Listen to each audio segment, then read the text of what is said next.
Have you ever had a habit? Of course, we all have habits.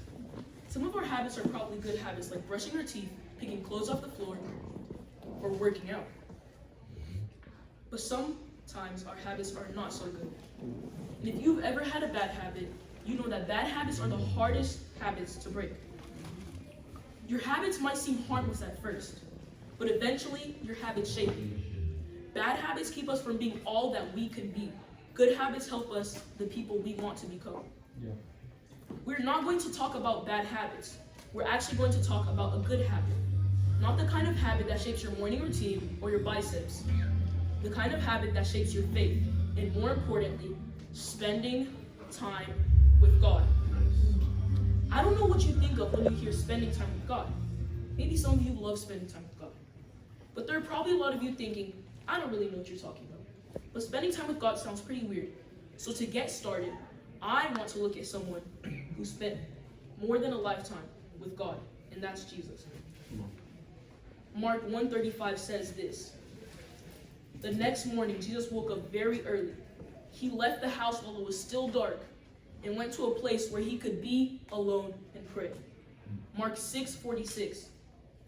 After he said goodbye to them, he went up into the hills to pray. Luke 5:16. Jesus often went away to other places to be alone so that he could pray. Jesus spent a lot of time alone with God. He went to be alone with God when he was tired, when he was grieving, when God had just done something amazing, and sometimes just because. For Jesus, spending time with God was a habit. I'm not saying you need to spend all night on a mountain. I'm just saying maybe there's something we can learn from Jesus' example. It seems like spending time with God. It seems like spending time with Jesus. It seems like Jesus spent time with God the same way you and I spend time with our friends or family. He may not have been able to text God when he wanted to, but they were in constant communication.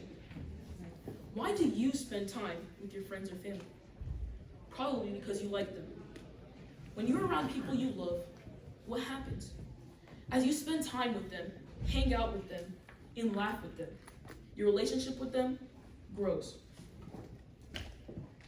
Jesus understood that time with God grows your relationship with God. Prayer is an obvious and important way to spend time with God. So is reading or reflecting on scripture. But what about singing, dancing, drawing, painting, or creating something that honors him? Going outside to enjoy his creation. While you and I probably have some things in common, the ways I enjoy spending time with God won't be exactly the same ways you enjoy spending time with God. God created you unique, so the ways you'll connect with him best will be unique too. We don't spend time with God because it is an obligation. You might spend time with God for the same reason you spend time with anyone you care about. When you're happy, when you're confused, afraid, alone, or disappointed. When you have good news you need to share, when you have bad news you need to get off your chest. Spending time can bring us peace, comfort, clarity, hope, wisdom, joy, and refreshment.